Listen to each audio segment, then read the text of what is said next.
Ketika kita mencari calon, maka kita tidak perlu banyak memikirkan apakah dia cocok buat kita atau tidak. Pada dasarnya, setiap orang itu akan dipertemukan dengan jodohnya masing-masing, dan itu sudah ada ketentuannya sebenarnya, dengan siapa dan bagaimananya. Cuman kan kita selalu ingin mendapatkan pasangan yang terbaik ya.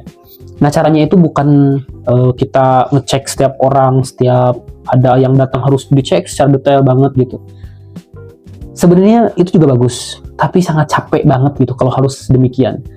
Hati-hati itu perlu, tapi kalau terlalu mendetail juga jadi capek gitu. Karena pada akhirnya kita tetap akan menikah dengan seseorang yang sudah ditakdirkan dengan kita gitu.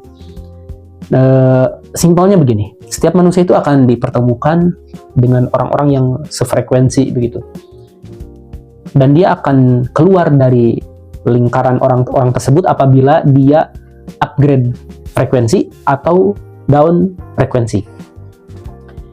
Contoh kecil misal, kita punya teman, di lingkungan teman kita itu ada salah satu orang yang ternyata dia down dulu ya, down frekuensi. Misalkan dia tiba-tiba jadi suka judi online, ngelakuin pinjol dan sebagainya. Kita anggaplah orang tersebut itu down frekuensi. Frekuensinya jadi lebih rendah daripada yang lain gitu misalnya.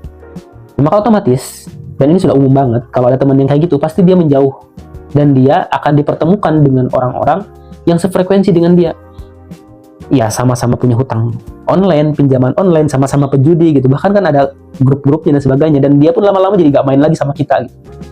Karena udah gak sefrekuensi lagi gitu. Bukan kita gak mau nerima, tapi memang semesta memisahkan kita langsung gitu. Kemudian ada juga orang yang up frekuensi. Entah dia misalkan upgrade dirinya jadi lebih paham agama atau lebih paham bisnis dan sebagainya, sedangkan kita masih gini-gini aja, maka otomatis dia pun akan keluar dari lingkaran frekuensi pertemanan kita ini gitu. Mungkin kita jadi susah ketemu, bahkan dia temennya ganti lagi, circle-nya ganti lagi, karena seseorang itu akan dikumpulkan dan dipertemukan dengan yang sefrekuensi dengan dia gitu. Nah, berarti kita itu akan selalu bersama dengan orang-orang yang satu frekuensi. Berarti Islam menerangkan bahwa orang baik untuk orang yang baik itu betul. Makanya di Islam itu selalu bahasa itu memantaskan diri gitu, bukan cari yang pantas, tapi memantaskan diri. Karena secara otomatis ketika kita memperbaiki diri kita, itu dijadikan oleh Allah Subhanahu Wa Taala orang yang akan menemani kita juga sedang dalam proses perbaikan. Jadi fokus aja perbaiki diri kita nih, memantaskan diri kita.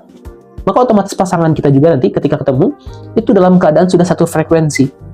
Jadi gak perlu nanti bertanya-tanya masa lalunya seperti apa, kebiasaan buruk dan sebagainya, gak perlu terlalu dipusingkan gitu. Itu bisa diselesaikan nanti. Setidaknya kalau kita sudah memperbaiki diri dengan baik dan mengatur hidup kita dengan baik, maka kita juga akan dipertemukan dengan orang-orang yang baik gitu, termasuk pasangan kita. Apapun latar belakangnya,